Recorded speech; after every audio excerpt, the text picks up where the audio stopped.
Hi welcome to max TV. ఈరోజు మనతో పాటు ఉన్నారు ప్రముఖ హస్త సాముద్రిక శాస్త్రవేత్త నాయుడు గోపాలకృష్ణ గారు.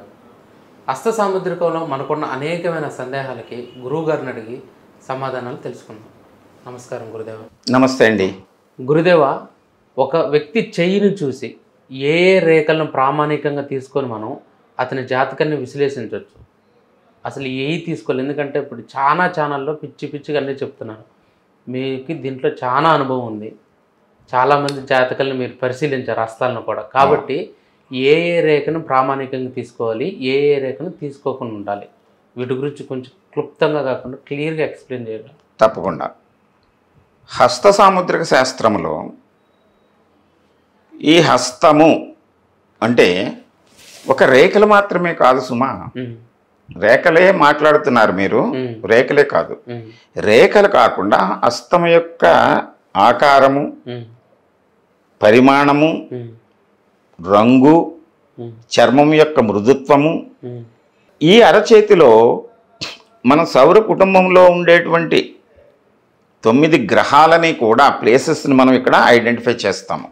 అంటే వాటి యొక్క ప్రభావము మన మీద ఉంటుంది అనేటువంటిది.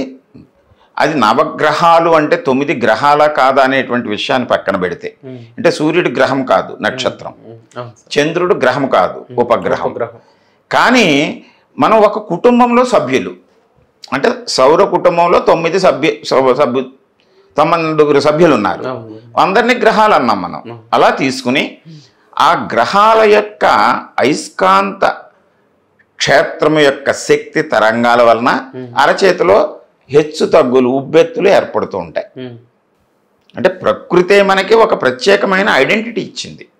ఆ ఐడెంటిటీని వేలుముద్రల ద్వారా మనం గుర్తిస్తాము, అవి మారవు. అలాగే ఈ అరచేతిలో ఉండేటువంటి 9 గ్రహాల స్థానాలు గురుడు, శని, రవి, బుధుడు, చంద్రుడు, శుక్రుడు, కుజుడు, రాహు, కేతు స్థానాలు. ఈ 9 స్థానాల్లో ఉండేటువంటి హెచ్చు తగ్గులు, వాటిని బట్టి ఈ వ్యక్తి ఏ గ్రహం యొక్క ప్రభావానికి లోనై ఉన్నాడు, ఆ గ్రహం యొక్క ప్రభావం ఇతనిలో ఎంత శాతం ఉంది, సెకండ్ ఏ గ్రహం ఉంది, థర్డ్ ఏ గ్రహం ఉంది, ఇలా 9 గ్రహాలని మనం అన్వయం చేసుకుని వాటి యొక్క భావాలు మనలో ఉంటాయి. వాటిని ప్రధానంగా మొదటి 3 యొక్క భావాలకు అనుగుణంగా మన ఆలోచన, మన ఆచరణ, మన యొక్క మనస్తత్వము, మన శరీర దారుఢ్యము, ఇవన్నీ ఉంటాయి. వాటిని బట్టే కదా మనం భవిష్యత్తులో మనం చేసే పనులు ఆధారపడి ఉంటాయి. అంచేత వాటిని తదుపరి ప్రధాన రేఖలు. ప్రధాన రేఖలు అంటే ఈ అరచేతిలో ఇక్కడ చూపుడు వేలికి బొటన వేలికి మధ్యలో ప్రారంభమయ్యి ఈ అంచున స్టార్ట్ అయ్యి ఇలాగా ఈ బొటన వేలిని చుట్టి ఇలా హాఫ్ సర్కిల్లా కిందకొచ్చి ఇక్కడ కంకణ రేఖలు అంటాం. ఇవి ఈ కంకణ రేఖలకి అంచున ఈ చర్మముల యొక్క రంగు మారేటువంటి అంచు వరకు విస్తరించి ఉన్నటువంటి ఈ రేఖను జీవిత రేఖ అంటాం. జీవిత రేఖ, లైఫ్ లైన్, జీవన రేఖ, ఆయుర్దాయ రేఖ, ఆయుష్ రేఖ, రకరకాల పేర్లతోటి మనం పిలుస్తాం. ఈ రేఖ యొక్క లక్షణము ఇది పెర్మనెంట్, స్థిరము. ఒక వ్యక్తిలో ఈ రేఖ లేకుండా అతని జీవితమే ఉండదు. పుట్టినప్పుడు ఎలా ఉంటుందో జీవితం చివరి వరకు అలాగే ఉంటుంది.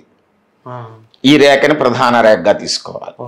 ఇకపోతే ఇక్కడే ప్రారంభం కావచ్చు, లేదా ఈ చూపుడు వేలికి పైన కొంచెం ఇక్కడ ప్రారంభం కావచ్చు, లేదా కొంతమందిలో లోపల నుంచి ప్రారంభం కావచ్చు. అరచే మధ్యగా వచ్చినటువంటి ఈ రేఖని దీన్ని శిరోరేఖ అంటాము. ఇది కూడా ఈ అంచున ప్రారంభమయ్యి ఇంచు వరకు విస్తరిస్తుంది. ఇక్కడ కలర్ మారేటువంటి ఏరియా, దీన్ని శిరోరేఖ, హెడ్ లైన్, మస్తిష్క రేఖ, బుద్ధి రేఖ, ఇన్ని పేర్లతోటి మనం జ్ఞానరేఖ.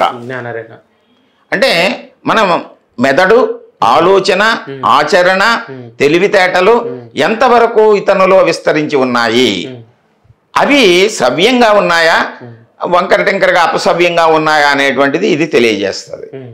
ఈ రేఖ కూడా ఇది పెర్మనెంట్, పుట్టుకతోటే ఉంటుంది, మళ్ళీ మారదు. మన వేలు ముద్రలు మారినట్టే ఇవి కూడా మారవు. ఇంకొకటి ప్రధానమైనటువంటి మూడవ రేఖ ఈ చిటికెన వేలు కిందన ఈ అంచున ప్రారంభమవుతుంది. ఇలాగా ఈ 4 వేళ్లకి దిగువని ఇలా విస్తరించి ఇక్కడ వరకు కొనసాగుతుంది. దీన్ని హార్ట్ లైన్ అంటాం, హృదయ రేఖ, ఆత్మరేఖ.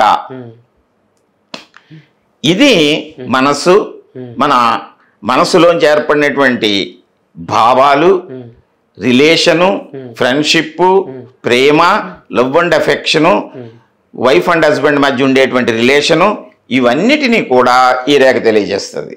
ఇది కూడా పెర్మనెంట్, ఇక్కడ మొదలయ్యి ఈ చివరికి వస్తుంది. ఇది మనం పుట్టినప్పుడు ఉంటుంది, జీవితం చివరి వరకు అలాగే ఉంటుంది. ఇవి మారవు. వేలి ముద్రలు, 9 గ్రహస్థానాల్లో ఉండేటువంటి హెచ్చుతగ్గులు, ప్యాటర్న్స్ ఉంటాయి, ఇంకా గీతలు ఉంటాయి ఇక్కడ. అవి ఈ 3 ప్రధాన రేఖలు పుట్టినప్పుడు ఎలా ఉంటాయో జీవితం చివరి వరకు అలాగే ఉంటాయి. వీటిని అంచనా వేస్తూ మన భవిష్యత్తులో ఇతను ఏ రకమైనటువంటి నిర్ణయాలు తీసుకుంటాడు, ఏ వృత్తుల్ని చేపడతాడు, ఏ సమయములో, ఏ వయసులో ఎటువంటి అనారోగ్య పరిస్థితులు ఎదుర్కొంటాడు, ఏ సమయంలో ఈ ఆటంకాలు ఏర్పడితే, ఈ విడిపోతే ఏ రకమైనటువంటి కుటుంబ నేపథ్యంలో ఏర్పడేటువంటి స్పర్ధలు ఉంటాయి, ఈ బుద్ధిలో ఇక్కడ ఈ రేఖలో అపసవ్యంగా ఉంటే ఇతను ఎడ్యుకేషన్ ఎలా ఉంటుంది, ఇతను వృత్తి ఎలా ఉంటుంది, ఏ సమయంలో వాటి మీద కేంద్రీకృతం చేయడు, ఏ సమయంలో వాటి నుంచి పక్కకు వెళుతున్నాడు, అతను ఆలోచన పెడదావు ఎప్పుడు పడుతోంది, అతను దాన్ని ఎలా సరి చేసుకో, ఇవన్నీ కూడా శిరోరేఖ మీద ఉంటాయి. రిలేషను పార్ట్ అంతా కూడా హృదయ రేఖ మీద ఉంటాయి. ఇవి కాకుండా ఇంకొక ప్రధాన రేఖ ఉంది, అది యోగ రేఖ అంటాం. ఇక్కడ ఈ కంకణ రేఖ దగ్గర ఈ కింద ఎక్కడైనా ప్రారంభం అవుతుంది, అరచేతి మధ్య వేలు వైపు వెళుతుంది. ఇది ఇక్కడ ఎక్కడ ప్రారంభమైనా it must be towards middle finger.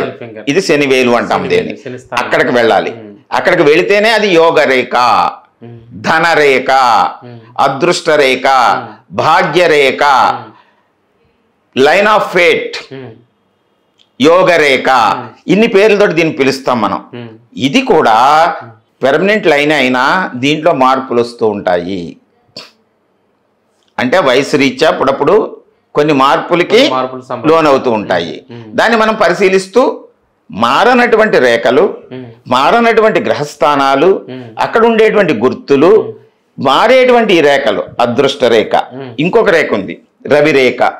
అంటే రవి వేలు వైపు వెళ్ళేటువంటి రేఖ రవిరేఖ.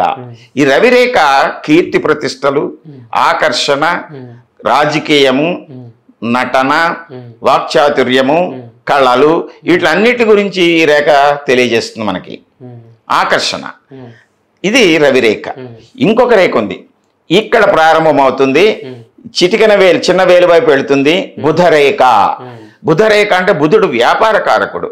వ్యాపార భావం ఎలా ఉంటుంది అతనిలోను, ఏ ఏ రంగాల్లో వ్యాపారం అంటే దుకాణం పెట్టి వ్యాపారం చేయటమే కాదు, మన దైనందిన జీవితంలో వ్యాపార భావం ఎలా ఉంది, ఇచ్చిపుచ్చుకునే ధోరణి ఎలా ఉంది, ప్రతి దాంట్లోనూ వ్యాపారాత్మకమైనటువంటి లక్షణం అతనిలో ఉందా లేదా, లేకపోతే ఏమవుతాడు, దీన్ని తెలియజేస్తుంది. ఇది కాకుండా ఎక్కడ ప్రారంభమైనా ఈ వేలు వైపు వెళితే అది గురురేఖ. గురుడు ఆధిపత్యము, అధికారము, హోదా, ఈ సామర్థ్యము, నాయకత్వము, ఇలాంటి లక్షణాలను తెలియజేసేటువంటి ఆ రేఖను కూడా. అలాగే ఈ జీవిత రేఖకి సపోర్ట్గా ఇంకొక రేఖ వస్తుంది ఇలాగా, ఉపకుజ రేఖ. ఉపకుజ రేఖ అంటే కుజుడు అంటే బలము, సపోర్ట్, సోదర కుజరేఖ అంటాం. ఇది కాకుండా ఇక్కడ చిటికెన వేల కింద వైవాహిక రేఖ, వివాహము, ప్రేమ, దాంపత్యము, వివాహంలో వచ్చే సమస్యలు, ఇలాంటివి. ఇక్కడ క్రాస్ లో ఉండేటువంటి రేఖ ప్రయాణ రేఖలు, విదేశాలకు వెళ్ళటం, ఇలాంటి వాటిని ఇక్కడ మనం సూచన చేయొచ్చు. కింద ఉండేటువంటి కంకణ రేఖలు స్థిరత్వం గురించి చెప్తాయి. ఇవి కాకుండా ఇంకా కొన్ని చిన్న చిన్న రేఖలు ఉన్నాయి. వీటిని అన్నిటినీ కూడా మనం సమన్వయం చేసుకుని ఒక వ్యక్తి యొక్క భవిష్యత్తుని అంచనా వేయాలి. ఇంత అంటే అంత కంప్లీట్ నాలెడ్జ్ ఉంటేనే అది చూడాలి. అంతే. అంతే తప్ప ఏదో ఒక రేఖ పట్టుకుని ఈ రేఖ ఇలా ఉంది, నువ్వు రేపొద్దునకి ఇలా అయిపోతావు అని చెప్పకూడదు. అపోహలకి దారితీస్తుంది అది. చాలా చక్కగా చెప్పారు గురుదేవ.